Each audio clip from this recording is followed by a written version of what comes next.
Hi everyone. सो मेरे को नहीं पता मैं क्या कर रहा हूँ, क्या बोल रहा हूँ। अभी रिसेंटली 3 मई को मैंने अपना नीट का एग्ज़ाम दिया था एंड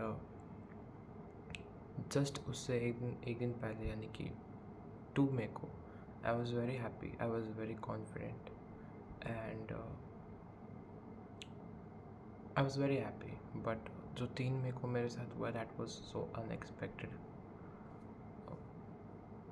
कहाँ से स्टार्ट करूँ आई डोंट नो, बट आपको बताता हूँ। मैंने थ्रू आउट द ईयर मेरा पहला ड्रॉप था इस साल और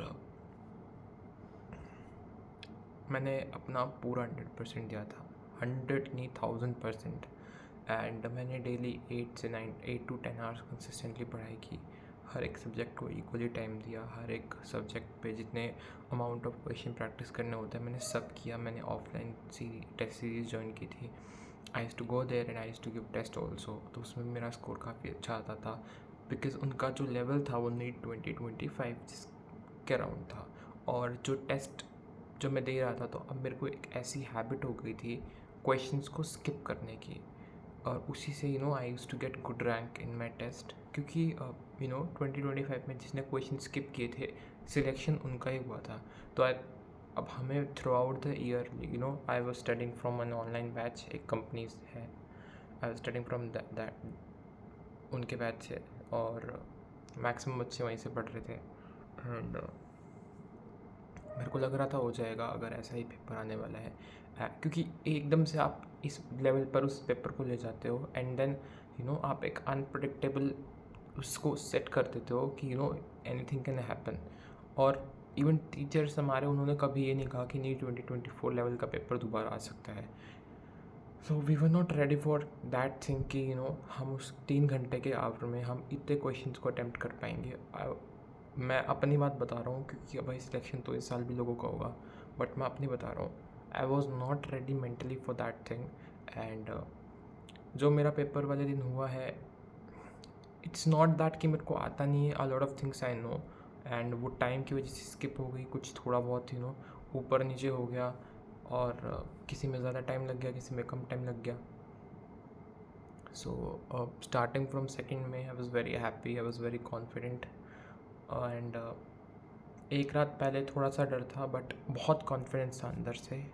फिर नेक्स्ट डे आता है, उस रात तो मेरे को बिल्कुल नींद नहीं आई थी।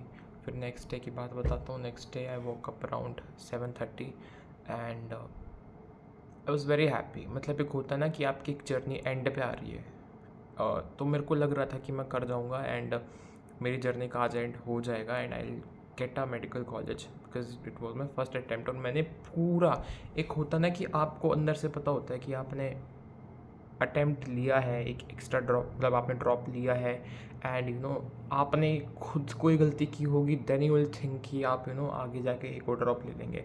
बट मेरे दिमाग में वो चीज़ कभी थी नहीं। मैंने यही कहा था कि मेरा पहला अटैम्प्ट होगा और आखिरी अटैम्प्ट होगा and I will give my 1000%। And मैंने वो दिया। एंड मॉर्निंग में आई वॉज़ वेरी हैप्पी, थोड़ा डरा हुआ, थोड़ा नर्वस भी था, but at the and I was very happy. And mummy papa बहुत सपोर्टिव है मेरे, टच वुड। एंड उन्होंने मुझे प्रॉब्लम ना हो इसलिए उन लोगों ने मुझे सेंटर तक भी they did a Ola cab, क्योंकि सेंटर काफ़ी दूर था ताकि मुझे दिक्कत ना हो, वरना मेट्रो से भी डायरेक्ट जाया जा सकता था वहाँ पे। एंड पेरेंट्स तो हमेशा केयर करते ही है बिकॉज उनकी भी कुछ एक्सपेक्टेशन होती है and I totally agree with that. And around 11 मैं जाके पहुंच गया था सेंटर पे, अराउंड 11, ठीक है। और बाहर फिर मैंने थोड़ा बहुत रिवीजन किया फॉर्मूलाज का, बस यूट्यूब से थोड़ा बहुत फिजिकल देख ली थी एक बार, और एनिमल किंगडम, प्लांट किंगडम, मैंने ये सब एग्जाम्पल्स देखे थे एक बार बस। एंड देन अराउंड 12:30 में एंटर कर गया था, 12:45 पे। एंड मज़े की बात यह है उस दिन भी, मतलब थ्रू आउट द ईयर मेरे को बुखार तक नहीं हुआ है, लेकिन उस दिन मेरी आँखें भी दुख रही है। तो मतलब होता है ना, एक सब आगे, मतलब किसी चीज़ में कोई अड़ंगा आएगा तो मतलब पूरी कायनात उसको आपसे दूर करने में लग जाती है। ये डायलॉग जो इस भी मूवी में हुआ है भाई, बिल्कुल सही कहा है ये। मतलब अगर आपकी किस्मत में कुछ चीज़ नहीं लिखी है ना, हर एक चीज़ उस चीज़ को मतलब रोकने की कोशिश करेगी। बट मैनेजेबल था उस टाइम पे वो। एंड व्हेन आई एंटर्ड, फिर मैं लाइक एक बजे तक मेरी मैट्रिक वगैरह बायोमेट्रिक वहाँ पे हो गई थी, और 1 बजे मैं अपने क्लासरूम में जाके बैठ गया था। और टचवुड वहाँ पे जो एग्जामिनर्स थे दे वर रियली गुड। उन्होंने लाइक सच बताऊँ 15 to 10 मिनट्स पहले ही हमसे लाइक एग्ज़ाम शीट दे दी थी, एंड वी फिल्ड इट, और हम आराम से बैठ गए थे। और जो इवन हमारा बायोमेट्रिक होना था, लाइक जो थंब वगैरह करवाते हैं, so the examiner was very humble, उन्होंने पहले ही वो करवा लिया था हमसे।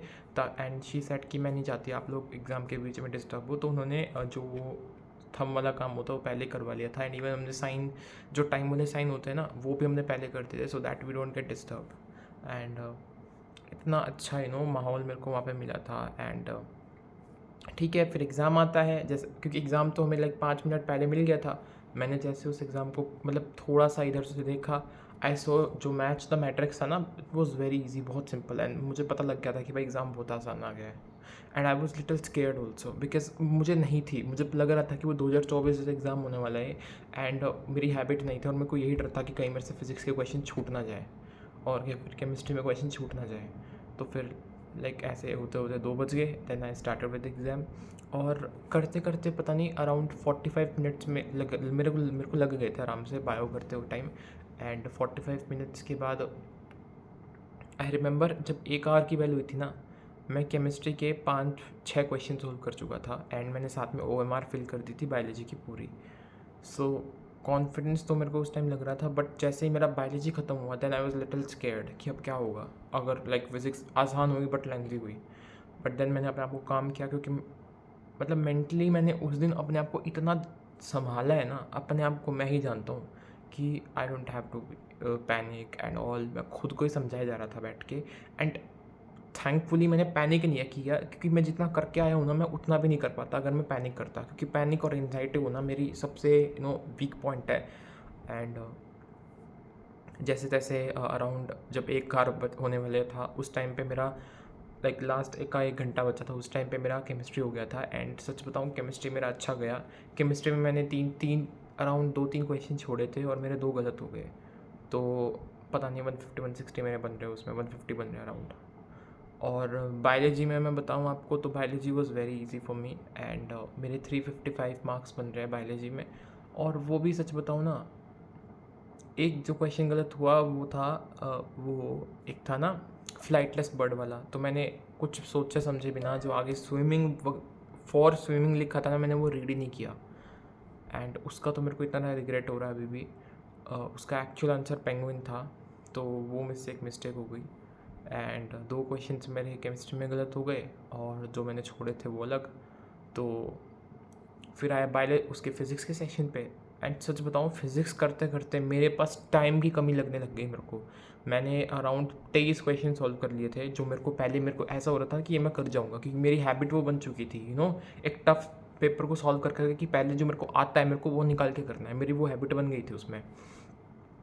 तो मैंने किया, सारा किया सॉल्व निकाल के, और 22 क्वेश्चंस मेरे हो गए थे। एंड फिर लाइक लास्ट के पता नहीं 10-15 मिनट बचे थे, एंड मैं 1-2 क्वेश्चंस ऐसे थे जिनमें मेरे को आ रहा था, बट कैलकुलेशन नहीं हो रही थी, मेरा मैच नहीं हो रहा था answer. I was trying and trying. और उसके चक्कर में एक क्वेश्चन था वेव रेक्टिफायर वाला, तो वो लाइक लास्ट में जैसे बेल बजी ना, उससे पहले मेरे को क्लिक कर गया एकदम से, और मैंने पता नहीं मेरा दिमाग गया, वो क्वेश्चन मेरे आगे नहीं आ पाया। और जैसे मैंने टिक किया ना, इतने में एग्जामिनर ने मेरी शीट ले ली, एंड वो एक आता हुआ क्वेश्चन भी मैं मार्क नहीं कर पाया।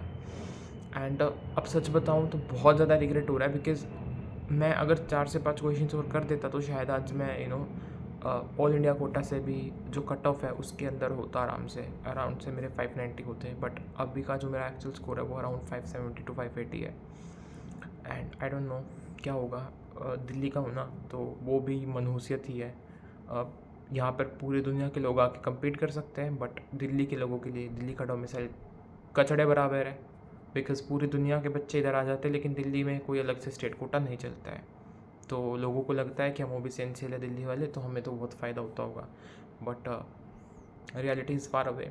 जो जम्मू कश्मीर में या झारखंड में जिन बच्चों के 560 आएंगे ना, वो भी मेडिकल कॉलेज में जाएंगे इस साल, but I don't have any option now, पता नहीं क्या होगा। एंड मैं वापस आया हूँ, और मैं नहीं रोया हूँ। मैं उस दिन से लेके आज तक भी नहीं रोया हूँ। But when I so my mother she was crying. And दर्द उस बात का नहीं होता कि मेरा सिलेक्शन नहीं हो रहा, दर्द उस बात का होता है कि मैंने CUT का एग्ज़ाम भी भरा है एंड मैंने जो 1 साल मेहनत की है ना, उसका मेरे को कोई रिज़ल्ट नहीं मिला है। एंड सेकेंडली पापा कह रहे थे, पापा इज़ वेरी सपोर्टिव, मम्मी भी बहुत सपोर्टिव है। उन्होंने ये नहीं कहा कि मैं नालायक हूँ या फिर मैं नहीं, शी क्राइड बिकॉज उन्होंने मुझे देखा था 1 साल स्ट्रगल करते हुए। द वे आई स्टडीड, मैं रोज़ सुबह उठता था सेम टाइम पे, सेम काम मैंने डेली किया है 365 डेज। एंड उनको बस इस चीज़ का ये बुरा था कि मेरी मेहनत एक तरह से, मेरे को नहीं पता वो वेस्ट हुई है या फिर नहीं। सुना तो ऐसा ही है कि मेहनत कभी वेस्ट नहीं जाती, बट क्या करें अब इन फिल्मी डायलॉग्स का क्या कर सकते हैं? फिल्मी डायलॉग से क्या होता है? अब एट द एंड तो वही है ना, जो ले गए उनकी वाहवाही हो गई, हम जैसे बच्चे जो बॉर्डर लाइन पर रह गए उनका कुछ भी नहीं है। ऑल इंडिया काउंसलिंग से हमारा कुछ होगा नहीं, स्टेट कोटा हमें मिलेगा नहीं, और दुनिया भर के कोटे तो सरकार ने दे ही रखे हैं। दुनिया भर के कोटे हैं, दुनिया भर के। जो एक्चुअल बच्चे होंगे ना, जो एक्चुअल में वर्थ इट बच्चे हैं, उनको कुछ नहीं मिलेगा इस कंट्री में। एंड पता नहीं मेरा रिपल्शन होने लग गया है कंट्री से भी। एंड आई रियली वांट कि मैं इन फ्यूचर जाऊँ, छोड़ के जाऊँ बस इस कंट्री को, एंड मैं कहीं और जाके सेटल हो जाऊँ। बट अभी चीज़ें बहुत ज़्यादा ब्लर हो रखी है। मेरे को क्या करना है लाइफ में, क्या नहीं करना है। और पेरेंट्स की एक्सपेक्टेशन थी, वो भी ख़राब कर दी। शायद मैं ये अच्छा इंसान नहीं हूँ।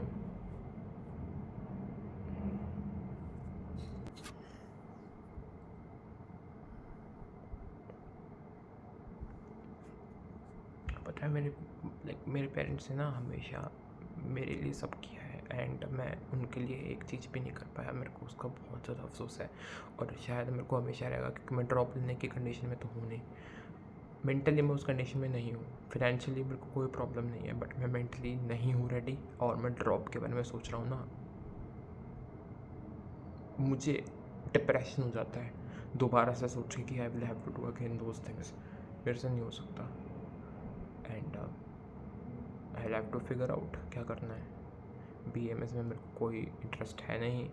अभी CUT का फॉर्म मैंने भी फिल किया हुआ है, मेरा अच्छे क्या होने वाला है। और शायद मैं एक अच्छा बेटा नहीं बन पाया। एक ही ड्रीम था मम्मी पापा का, वो भी मेरे से पूरा नहीं हुआ। फ्रेंड से बात करता हूँ तो दे आर लाइक, अरे कोई नहीं, तेरी किस्मत में कुछ और अच्छा होगा। बट ना, 1 साल कोई इंसान मेहनत करता है ना, और उसको नाम मिले, तो ये कहने वाली बातें होती है। फिल्मों में अच्छी लगती है, रील में ही अच्छी लगती है कि अपने मन का ना हो, ऊपर वाले के मन का, वही रील में अच्छा लगता है।